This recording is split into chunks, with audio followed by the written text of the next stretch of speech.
Hello friends, पिछला जो chapter था उसमें हमने कंप्यूटर बेसिक्स की जानकारी ली थी, जिसमें हमने देखा था कि हमारे पास कंप्यूटर में हार्डवेयर और सॉफ्टवेयर दो तरह के एलिमेंट्स रहते हैं। कंप्यूटर हार्डवेयर की जानकारी हमने पिछले सेशन में ली और सॉफ्टवेयर में हमने देखा था कि दो तरह के सॉफ्टवेयर रहते हैं, ऑपरेटिंग सिस्टम और एप्लीकेशन सॉफ्टवेयर्स। ऑपरेटिंग सिस्टम जो कि पूरे के पूरे कंप्यूटर के सभी कार्यों को मैनेज करते हैं, कंट्रोल करते हैं, ये सॉफ्टवेयर जो रहते हैं इन्हें ऑपरेटिंग सिस्टम कहते हैं। इस सेशन में हम ऑपरेटिंग सिस्टम की ही जानकारी लेने वाले हैं कंप्लीट रूप में। चैप्टर 2 पूरा का पूरा ऑपरेटिंग सिस्टम पे आधारित है। ऑपरेटिंग सिस्टम क्या है और क्या इसके कार्य हैं, इन सभी चीजों की जानकारी लेने वाले हैं। तो आइए शुरुआत करते हैं। बेसिकली ऑपरेटिंग सिस्टम है क्या? ऑपरेटिंग सिस्टम कंप्यूटर यूजर यानी कि वो व्यक्ति जो यूज करता है, जैसे मैं और आप, और कंप्यूटर हार्डवेयर के बीच एक इंटरफेस है। मैं डायरेक्टली कंप्यूटर के हार्डवेयर से कार्य नहीं ले सकता, लेकिन मैं ऑपरेटिंग सिस्टम को चला सकता हूं। इसका अर्थ यह हुआ कि ऑपरेटिंग सिस्टम को अगर मैं कोई इंस्ट्रक्शंस या कमांड देता हूं, वह इस कमांड्स या इंस्ट्रक्शंस को कंप्यूटर हार्डवेयर तक पहुंचा देता है, जिससे कि हम अपने हार्डवेयर से काम ले पाते हैं।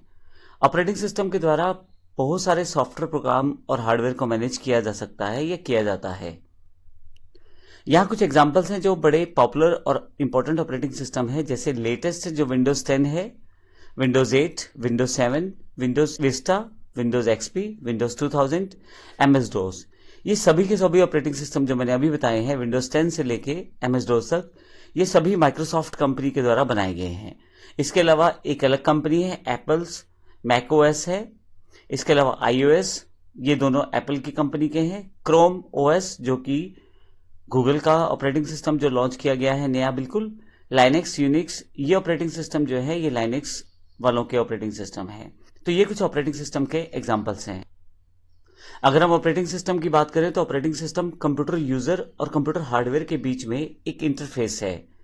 यह हमारे द्वारा दी गई इंस्ट्रक्शंस और कमांड को कंप्यूटर को एक्सप्लेन करता है।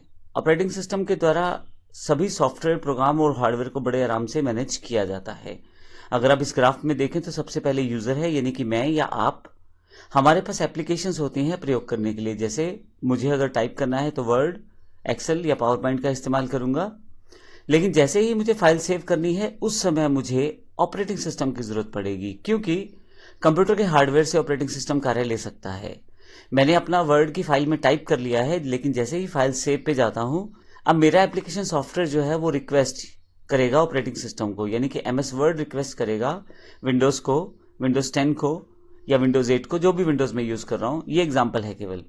और विंडोज 10 जो है वो कंप्यूटर हार्डवेयर से चेक करेगा कौन सी ड्राइव पे स्पेस खाली है, और जब मैं सपोज करें डी ड्राइव पे फाइल सेव करना चाहता हूं तो ऑपरेटिंग सिस्टम चेक करेगा डी ड्राइव पे जो वर्ड की नाम की फाइल में सेव करना चाहता हूं उस नाम से पहले कोई फाइल तो नहीं है, या मेरे पास डी ड्राइव भर तो नहीं चुकी है।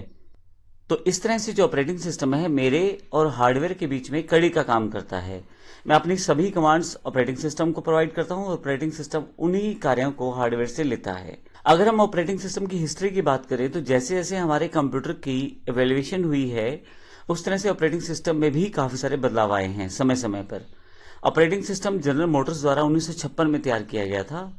उस समय यह ऑपरेटिंग सिस्टम आईबीएम नामक मेन फ्रेम कंप्यूटर को चलाने के लिए बनाया गया था। 1960 में मल्टी प्रोग्रामिंग के कॉन्सेप्ट का विकास किया गया, जिसमें कई प्रोग्राम को एक ही बार में मेमोरी में रन कर सकते थे।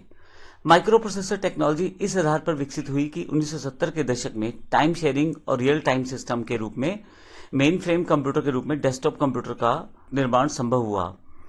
1980 में Microsoft disk operating system available हो गया, यानी कि एमएस डोस जिसको हम जानते हैं। यह सीयूआई अर्थात command user interface type operating system है।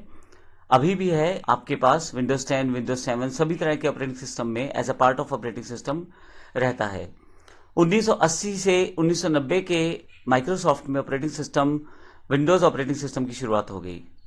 1991 में लाइनेक्स ऑपरेटिंग सिस्टम रिलीज किए गए। हमारे पास मार्केट में बहुत सारे पेड और फ्री, बेस्ट और एडवांस ऑपरेटिंग सिस्टम इस समय उपलब्ध हैं, जैसे Windows 10, Ubuntu, Chrome OS, free BSD. इसके अलावा window XP, Windows 7, Windows 8, Windows 10, ये सारे ऑपरेटिंग सिस्टम जो है ये हमारे पास माइक्रोसॉफ्ट कंपनी के द्वारा दिए गए हैं। इसमें इंपॉर्टेंट बात यह है कि जैसे जैसे कंप्यूटर का वैल्यूएशन हुआ इलेक्ट्रॉनिकली उसके साथ साथ हमारे पास ऑपरेटिंग सिस्टम यानी कि सॉफ्टवेयर में भी काफ़ी सारे बदलाव होते चले गए। आज की डेट में हम जो ऑपरेटिंग सिस्टम प्रयोग करते हैं वह ऑपरेटिंग सिस्टम बहुत ज़्यादा एडवांस रहता है, जिसमें बहुत सारे कार्य हो सकते हैं, बहुत फास्ट कार्य हो सकते हैं और हम कंप्यूटर की हार्डवेयर को बड़ी आसानी से मैनेज कर पाते हैं। अगले सेशन में बात करेंगे मुख्य कार्य क्या रहते हैं ऑपरेटिंग सिस्टम के, उसकी जानकारी लेंगे अगले सेशन में। धन्यवाद।